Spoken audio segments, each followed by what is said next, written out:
ஒவ்வொரு கதைக்கும் ஒரு பாட்டு இருக்கு. கதை சொல்ல அண்ணன் இருக்காரு. கதையோட கான்செப்ட் பண்ண கிழக்குவாசி சந்திரன் இருக்காரு.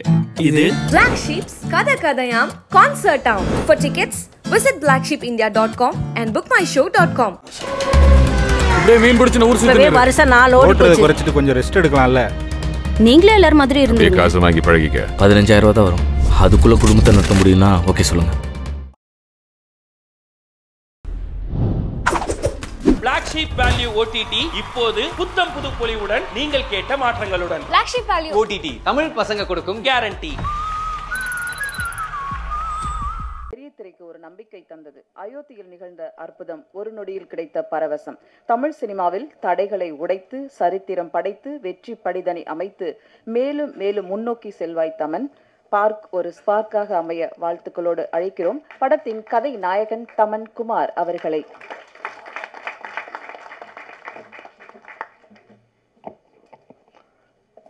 அனைவருக்கும் வணக்கம். மேடையில் வீட்டிற்கும் அனைவருக்கும் மற்றும் பத்திரிகையாளர் மற்றும் ஊடக நண்பர்கள் அனைவருக்கும் வணக்கம். இந்த பார்க் படத்தில் ரிலீஸ் ஆச்சுன்னா 2 பெரிய விஷயம் நடக்குங்க. என்னன்னா, ஒன்று ப்ரொடியூசர் டைரக்டர் ஆயிடுவார், டைரக்டர் நடிகர் ஆயிடுவார். இந்த படம் முழுக்க சார் ப்ரொடியூசர் நடராஜன் சார் வந்து கூடயே இருந்து என்ன டெக்னிக்கலாக என்ன நடக்கணும் என்ன பண்ணணும் எல்லாத்தையும் கற்றுக்கிட்டாரு. ஏன்னா காலையில் 4:30 மணிக்கு ஷூட்டிங் ஸ்பாட்டுக்கு எல்லாரையும் கிளப்பி விட்டுறதுலேருந்து நைட்டு 1 மணிக்கு படுக்கிற வரைக்கும் அவர் தான். இன்னொன்று டெக்னிக்கலாக இப்போ வரைக்கும் சென்சார் எடுக்கிற வரைக்கும் சார் கூட இருந்து பண்ணுறாரு. இன்னொன்று முருகன் சார் வந்து பிரமாதமான நடிகர். அவர் வந்து அவரோட காமெடி சென்ஸ் ரொம்ப நல்லா இருக்கு. அவர் ஆக்சுவலாக நடிக்க ஆரம்பிச்சார்னா பெரிய நடிகர் ஆகிடுவார்.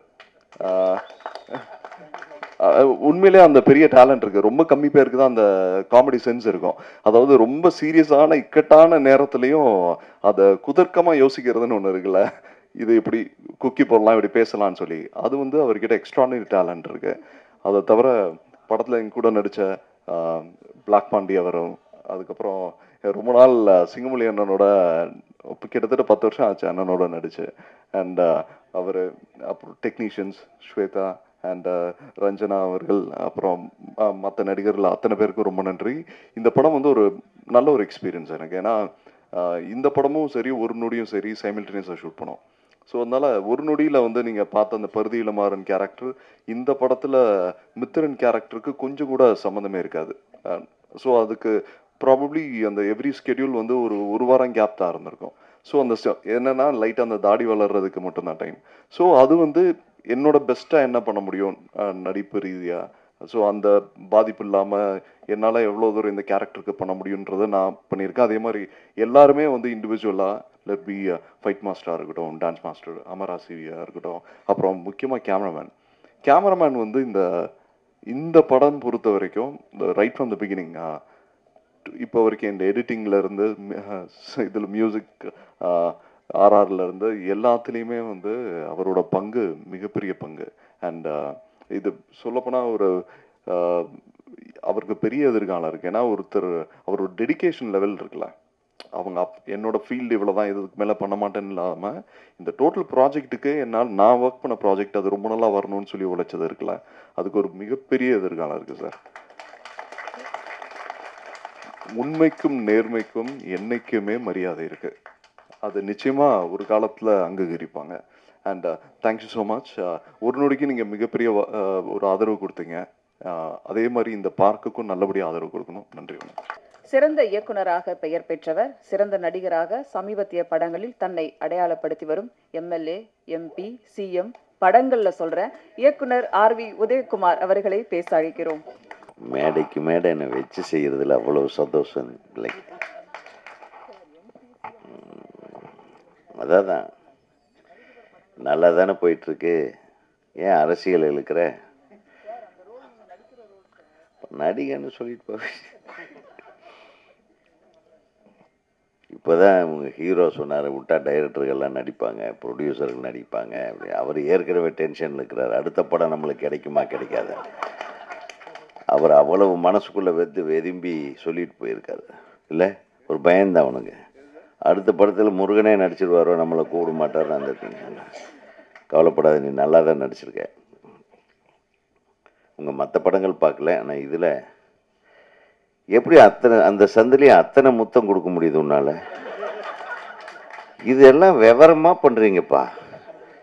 நான் மிஸ் பண்ணிட்டேன் அந்த காலத்தில். அப்போவே நடிச்சிருக்கணும். நிறைய பேர் சொன்னாங்க நீங்கள் நடிங்க. என் கூட இருந்த அசிஸ்டண்ட்டுக்கு மோசமான பயலுங்க. சார் வேண்டாம் சார், அவன் வாய்ப்பு போயிடுன்றதுக்காக என் வாழ்க்கையே முடிச்சிட்டாரு. என் சந்தோஷத்தையெல்லாம் கெடுத்துட்டாரு. பாரு, இவனு ஒருத்தன் தான். ஏன்னா சிங்கம்புள்ளி கரெக்ட் தானே? அதில் தப்பிச்சு வந்தது பாக்யராஜ், பார்த்திபன், பாண்டியராஜ். அவங்க இயக்குனராகவும் என்ஜாய் பண்ணிட்டாங்க, நடிகராகவும் என்ஜாய் பண்ணிட்டாங்க இல்லையா? நம்ம கூப்பிட்டா இப்போ அப்பா வேஷத்துக்கு கூப்பிடுறாங்க. டேய், நான் இன்னும் கொஞ்சம் யங்குடா.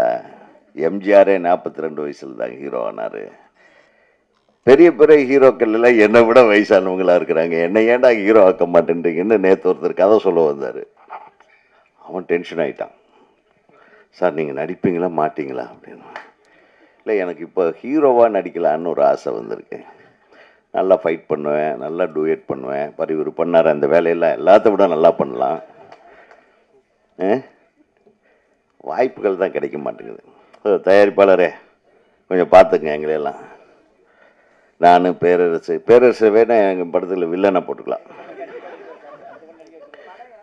அவன் நீ இருக்கி இல்லைப்பா, எப்படி புகழ்ந்து எங்கள் படத்தை நீ ப்ரொமோட் பண்ணுவ எங்களுக்கு தெரியாதா? ஆக ஒரு மிகச்சிறந்த ஒரு படம். ரொம்ப நாள் கழித்து ஒரு ப்ளசண்ட்டான 2 சாங்கு 3 சாங்கும் பார்த்தேன். அதில் ஒரு சாங்கு மிரட்டிடுச்சு. முதல் சாங்கே வந்து நம்மளை அப்படியே அப்பா இன்னும் நம்ம தமிழ் சினிமாவில் உயிர் இருக்கு, அது இருக்கு அப்படின்ற ஒரு இது வந்துருச்சு. அது இதுன்னு பேசுனா நீங்கள் உங்கள் இஷ்டத்துக்கு ஃபில்அப் பண்ணிக்கங்க. சூப்பராக இருந்துச்சு. ஸோ முருகன் சாதாரணமான ஆள் இல்லை. யார் டைரக்டரு திருவண்ணாமலையை கிரிவலம் வந்து என்னென்ன திங்க் பண்ணிக்கிறான்னு தெரியுது. கிரிவலத்தை விட அதிகமாக இவரை சுற்றி வளம் வந்த ஆள் இவர் தான். 2 பேரும் சொல்லிட்டாங்க மாற்றி மாற்றி. கிரிவலன்னு டைட்டில் வச்சிருக்கலாம், பார்க்குன்னு டைட்டில் வச்சுருக்க. நிச்சயமாக இந்த பார்க்கு நிச்சயமாக நல்ல நறுமணம் கமலும் நல்ல பூக்கள் மலரும் வெற்றி மலர்களை மலர் வைக்கும் ஒரு பார்க்காக இருக்கும் என்ற ஒரு நம்பிக்கை எனக்கு இருக்கு. ஏன்னா இதில் எல்லாருமே சிறப்பாக இருந்தது. ஒரு படத்தை இந்த செகண்ட் ஹீரோயின் வந்து இந்த கன்னட குயில் தமிழில் இசைத்தால் எப்படி இருக்குன்ற மாதிரி. எங்கே பாப்பா ನೀನು ಹೆಸರೇನು? ಲೀಮಾ ರೇ. ಸೂಪರ್. ಆಯಂದ್ರೇನು? ಅರ್ಥ ನನಗೆ ಅರ್ಥ ಆಗಲಿಲ್ಲ, ಗೊತ್ತಾಗಲಿಲ್ಲ. ಅಂದರೆ ಏನು ಮೀನಿಂಗ್?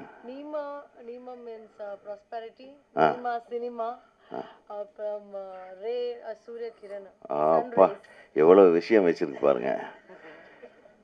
சரி, ரொம்ப ரொம்ப சந்தோஷமாக இருந்தேன். இந்த பிள்ளை தனக்கு தெரிந்த தமிழில் அழகா பயம் இல்லாமல் எங்களை தமிழ் பேசி யாராலும் கொள்ள முடியாது அப்படின்றத நிரூபிச்சிருக்காங்க. நீங்கள் பேசுகிற தமிழ் எங்களுக்கு இனிமையாக இருந்தது, கொஞ்சம் தமிழாக இருந்தது. அதனால் அது வேண்டாம், நம்ம அடுத்த கட்ட அரசியலுக்கு திருப்பி போயிடுவோம்.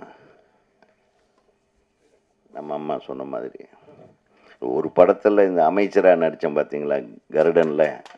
தெரியாதனமாக அது எனக்கு ஒரு நல்ல பேர் வந்துருச்சு.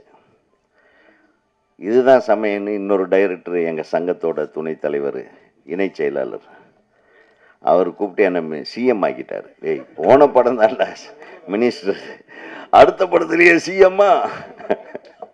ஸோ அதை வச்சு அவங்க கலாட்டா பண்ணுறாங்க. ஸோ இந்த மாதிரி எப்போ சினிமாவில் இப்படி ஒரு வியாதி இருக்குது தெரியுமா? ஒருத்தர் மினிஸ்டராவோ இதாவோ நடித்தா அடுத்தது எம்எல்ஏ, இதே வேலையாக போயிடும் நம்மளுக்கு. ஸோ அதை மாற்றுங்க. நீங்கள் எல்லாம் சொல்லி அடுத்தடுத்து எனக்கு வேறு மாதிரி கேரக்டர்களை வாங்கி கொடுங்க என்னுடைய பத்திரிகை நண்பர்கள். அப்புறம் ஹீரோயினை பார்த்த உடனே உண்மையுமே நல்ல லட்டு மாதிரி, ஒரு லட்டே வந்து டான்ஸ் ஆடுற மாதிரி இருந்துச்சு.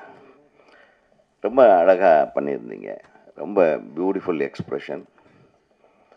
அந்த காதல் மொழிகள் விழிகளில் பேசுவதாகட்டும், இவருடைய வரிகள், இந்த இந்த நம்ம கவிஞர் ராசு அவர் இந்த முதல்லேருந்தே இந்த பொண்ணை பார்த்துட்டே இருந்திருப்பார் போல் இருக்கு. அவர் பாட்டு எழுதுக்குன்னு ஒரு இன்ஸ்பிரேஷன் இருக்கணும், இல்லைன்னா எழுத முடியாது. இவர் பயங்கரமான ஆளாக இருக்கார். அப்படியும் எழுதியிருக்காரு.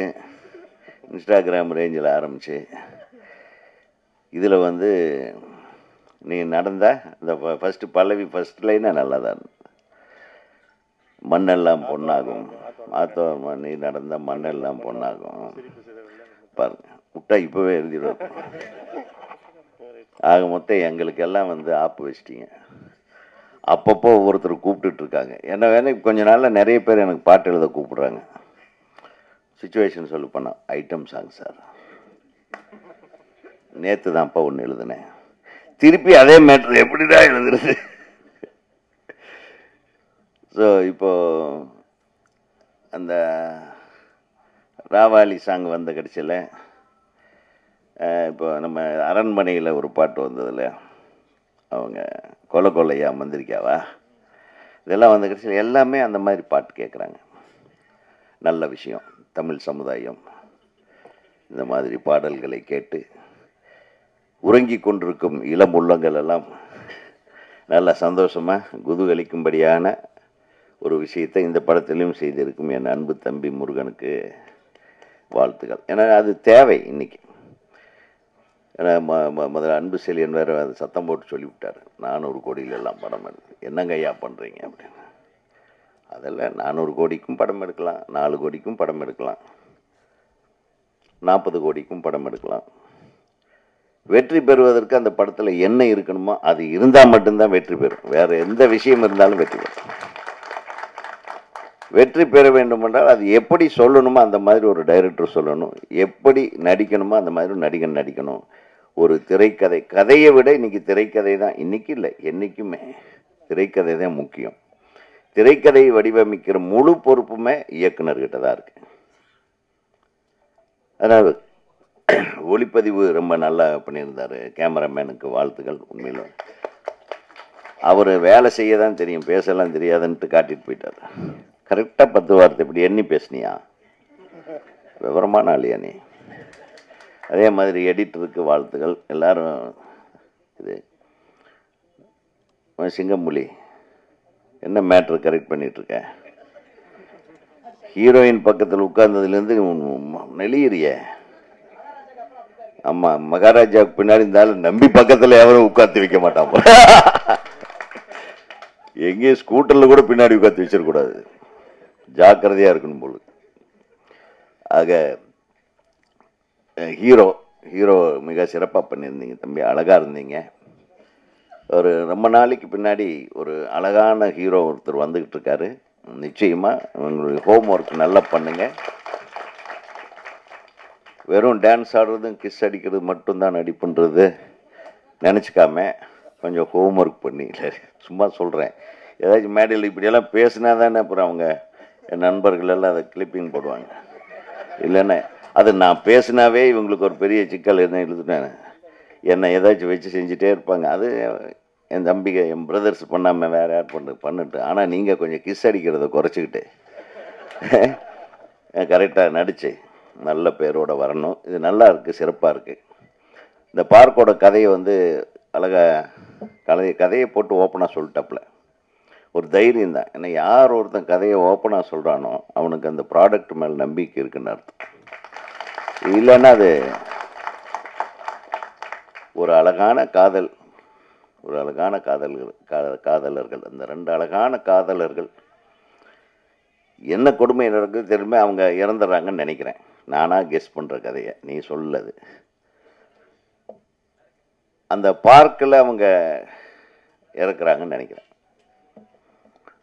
அப்புறம் அந்த பார்க்கில் யார் யார் கொண்டானுங்க, யார் யார் என்னென்ன பண்ணாங்க, அவங்கள இதுங்க என்னென்ன பண்ணுறாங்க, இவங்க பேயா அப்படின்றது தான் கதையாக இருக்கணும்.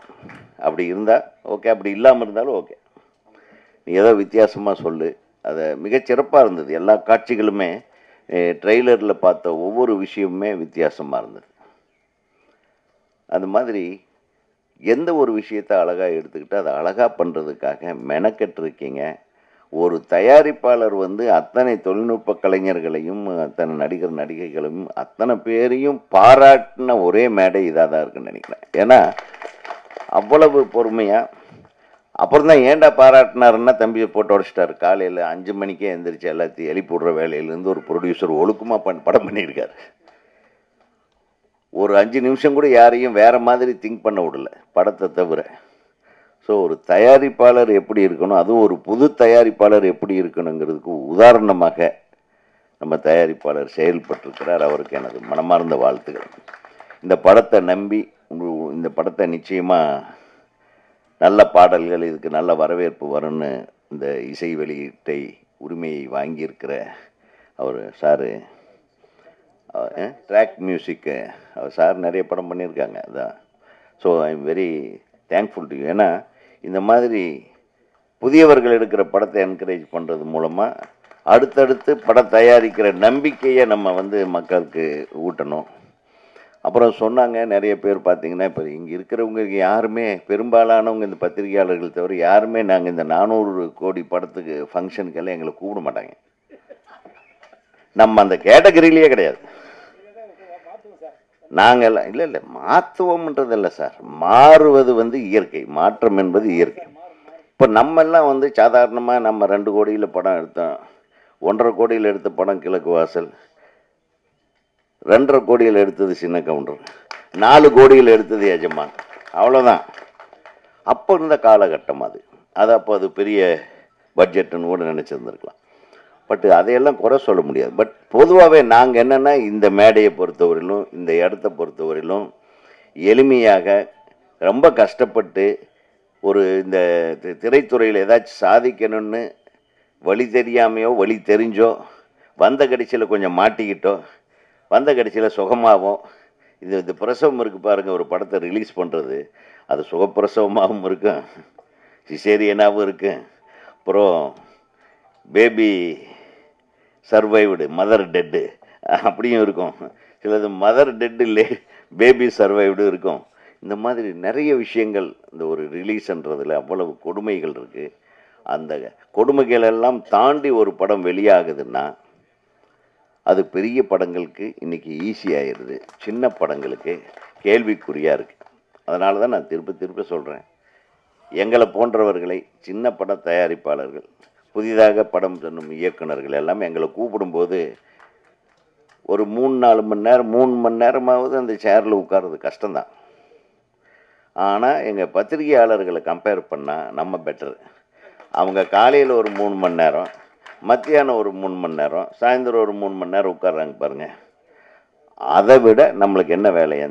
என் பிரதர்ஸு சஃபர் ஆகுறாங்க. பட் ஒரு படம் எடுக்கிறது இந்த 30 நாளோ 40 நாளோ பணம் போட்டு படம் பண்ணியிருக்கீங்க இல்லையா, உங்களை வாழ்த்துவதை தவிர எங்களுக்கு வேறு சந்தோஷம் வேறு எதுவும் இருக்க முடியாது என்பதை இங்கே நான் தெரிவித்துக் கொள்கிறேன். ஏன்னா உண்மையாக சினிமா எடுக்க வரும்போதோ, சினிமாவில் ஒரு டைரக்டராக நம்ம வரணும்னு ஆசைப்பட்டு வரும்போதோ, அந்த உத்வேகத்துக்கு நம்ம போராடுற போராட்டம் இருக்குது பாருங்கள். சொன்னார் அவர், ஏதோ கடையில் வேலை செஞ்சார், ஏதோ சொல்லிட்டு இருந்தார். இயக்குனராக அவர் டிரைவராக இருந்தார், லாரன்ஸுக்கிட்ட டிரைவர். அவராவது டிரைவராக இருந்தார், நம்ம அதை விட கேவலமாக இருந்தோம். தங்கருக்கே ரூம் இல்லாமல் டெய்லி ஒவ்வொரு ஃப்ரெண்டு ரூமில் போயெல்லாம் தங்க வேண்டிய சூழ்நிலையில் இருந்து வந்த இயக்குனர்கள் தான் நாங்கள்லாம். அதனால் கஷ்டப்படுறதுன்றது இது ஒரு அடித்தளம் மாதிரி, நம்ம போடுற ஸ்டெப்பு, அதுதான் ஸ்ட்ரென்த்து. அந்த கஷ்டத்திலிருந்து வந்ததுனால தான் நம்ம வெற்றிகளை கொடுக்க முடிந்தது. ஆனால் இந்த கஷ்டத்தை நம்ம வெற்றிப்படிகளாகத்தான் மாற்றிக்கொள்ள வேண்டும். அதனால் முருகனுக்கு நிச்சயமாக தோல்வி கிடையாது. ஒரு மிகச்சிறந்த ஒரு தயாரிப்பாளர் ஒன்று கிடைச்சதே ஒரு பெரிய பலம். அதைவிட பலம் இந்த படத்தில் அழகான நடிகர்கள். எனக்கு கேட்டேன், நான் பார்த்தேன் எல்லாருமே ஹீரோயின் மாதிரி இருந்தேன். அப்புறம் அவர் கேட்டேன், இவங்க யாரா? ஹீரோவுக்கா? எனக்கு அம்மாவாக நடிக்கிறாங்க, உங்களுக்கா ஹீரோயினுக்கா? இவங்க அம்மா கூட அழகாக இருக்காங்க. எங்கே அவங்க? ஜெயந்தி மேடம். ஓ சூப்பர். நான் அவங்க முன்னாள் ஹீரோயினோ அப்படின்னு நினச்சேன். வாழ்த்துக்கள். அப்புறம் அவங்க ஆமாம் ரஞ்சனா நாச்சியார். ஐயோ எல்லாம் உங்கள் பேர் பாப்புலராக இருக்கு. அதான் அவர் சொல்லிட்டாரு, செல்ஃபோன் எடுத்து ஓப்பன் பண்ணால் உங்களுக்கு வந்துகிட்டே இருக்கு. ஆக எல்லாம் பாப்புலர் ஃபேஸு, ரொம்ப அழகான ஃபேஸு. இத்தனை பேர் நாங்கள் திரைப்பட இயக்குநர்கள் சங்கத்தின் சார்பாக நம்ம வந்திருக்கோம். எங்களுடைய இசி மெம்பர்ஸு ஆர்கே கண்ணன் வந்து இந்த படத்தில் பணிபுரிந்திருக்கிறாருன்னு நினைக்கிறேன். அப்புறம் நம்ம நம்பி அவர்கள், இது பிரபாகர், இவெல்லாம் EC members, executive committee members. அதே நம்ம டைரக்டர் சரவண சுப்பையா அவர்கள், அவர் வந்து ரொம்ப அழகான டைரக்டரு. நிறைய ஹீரோயினுக்கு ட்ரை பண்ணாங்க, அவர் தப்பிச்சிட்டாரு. ஏதாச்சும் மாட்டியிருந்தேன்னா இன்னும் வேறு லெவலில் இருந்திருக்கு. சிட்டிசன், நம்பர் 1 சிட்டிசனாக இருந்தது. என் தம்பி அவ்வளவு அழகு, அவரும் மிகச்சிறந்த ஒரு நடிகர். எல்லாத்தையும் விட இப்போ வந்து ரொம்ப தெனாவெட்டில் உட்கார்ந்துட்டுருக்கிற என் அருமை தம்பி வெற்றி கழிப்பிலே மிதந்து கொண்டு நம்மளை எல்லாம் பற்றி எதை தப்பாக பேச போகிறேன்ட்டு சொல்லிட்டு இருந்தார். தம்பிக்கான வாழ்த்துக்களை சொல்லி கடைசியாக இந்த பார்க்கு படத்தோட இசையமைப்பாளரை பற்றி சொல்லன்னா அது நல்லா இருக்காது. தம்பி நீங்கள் ரொம்ப நல்லா பண்ணியிருந்தீங்க. ஏன்னா இசையை தரமாக செய்திருக்கிறது. எல்லா பாடல்களுமே வந்து கேட்கும்படியாக அழகாக, பிஜிஎம் ஆகட்டும். ஒரு பாடல் சிறந்த பாடலாக இருக்கணும்னா முதல்ல அந்த பாடல் வரிகள் கேட்கணும். ரெண்டாவது அந்த சிச்சுவேஷனோட இயல்பாக மேட்ச் ஆகுது. யதார்த்தமான பாடல்கள். ஒரு காலத்தில் இந்த 2 பாட்டும் எனக்கு கொஞ்சம் ராஜா சாரோட ஃபீல் இருந்தது. அந்த ஃபீல் இல்லைன்னா பாடல் வந்து வெறும் மெக்கானிக்கல், இந்த ட்ரம்ஸ் எல்லாம் வாசிக்கிற மாதிரி, இந்த உணர்வும் ட்ரம்ஸ் மாதிரி ஆகிடும். இப்போ வர்ற படங்கள்லாம் அப்படி தான், டம்மால் டும்மில் வர்றான்னு போகிறான்னு போயிடும். என்ன, அதனால தான் இன்றைக்கி நம்ம ஏதாச்சும் திடீர்னு பக்கத்தில் ஒரு 4 மூணை மரவாத நின்னடா நம்ம பாட்டு வருதுன்னு பார்த்தா அவன் செல்ஃபோனில் வந்துட்டுருக்கு. நம்மளை சுற்றி இந்த தொல்லைகள், நம்ம எழுதின பாட்டே வந்துட்டுருக்கும் பாருங்கள், எவ்வளோ சந்தோஷமாக இருக்குது தெரியுமா? அது உணர்வு கலந்த பாடல்களாக இருந்தால் மட்டும்தான். நீங்கள் தயவு பண்ணி நீ மியூசிக் போடும்போது உணர்வு கலந்த இசையை கொண்டு வா. உணர்வு இல்லாத இசை, செயற்கைத்தனமான இசையை இனிமேல் செஞ்சிடாதீங்க. ஏஆர் ரகுமான் ஆகட்டும், இளையராஜா அவர்களாகட்டும், அதே மாதிரி எம்எஸ்வி அண்ணன், விஸ்வநாதன் ராமமூர்த்தி அவர்கள், அதே மாதிரி கேவிஎம் அவர்கள், அந்த பழைய பாட்டெல்லாம் எடுத்தீங்கன்னா என்ன ஃபீல் அது. அந்த ஃபீலிங் இல்லைன்னா இதில் உயிர் இல்லாத பாடல்கள் இருக்குது நிறையா. இன்றைக்கி வர்றதெல்லாம் உயிர் இல்லாத பாடல்கள். சும்மா போட்ட உடனே நங்குன்னு நாடி நரம்பெல்லாம் இழுத்துக்கிட்டு ஜவுக்குன்னு இழுப்பானுங்க. அதோட கட்டு திருப்பி வீட்டுக்கு வந்து படுத்து தூங்கிடுவாங்க. அதனால் ஒரு மனித உணர்வுகளுக்கு உண்டான இசையை அது கொடுத்தாதான் வந்து அதில் வரிகள் வந்து அழகாக விழும். ஒரு நல்ல டியூனுக்கு தான் நல்ல வரிகள் எழுத முடியும். அதனால் தப்பிட்டீங்க கவிஞரை. ஒரு நல்ல மியூசிக் டைரக்டர்னால நீங்கள் தப்புனீங்க, ஆனால் புகுந்து விளையாடிட்டீங்க. வீட்டில் எல்லாம் கேட்டாங்களா? இல்லை கசகசான்னு கொஞ்சம் எழுதியிருந்தீங்களா, அதனால் கேட்டேன்.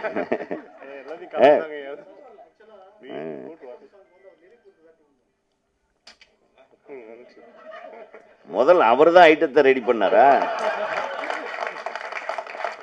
இவர் பண்ண ஐட்டத்துக்கு அவர் வெயிட் கொடுத்துருக்காரு பாருங்க. அப்புறம் அந்த ஐட்டத்தை யாரு செலக்ட் பண்ணாங்க? அது டைரக்டரா, ப்ரொடியூசர்? காலங்காத்தால் 5 மணிலேருந்து இதுதான் வேலையா உங்களுக்கு? ஆக மிக சிறப்பா, ஒத்துமையா, எல்லா விஷயத்திலையும் ஒன்று சேர்ந்து எல்லாம் வேலை செஞ்சிருக்கீங்கன்னு தெரியுது.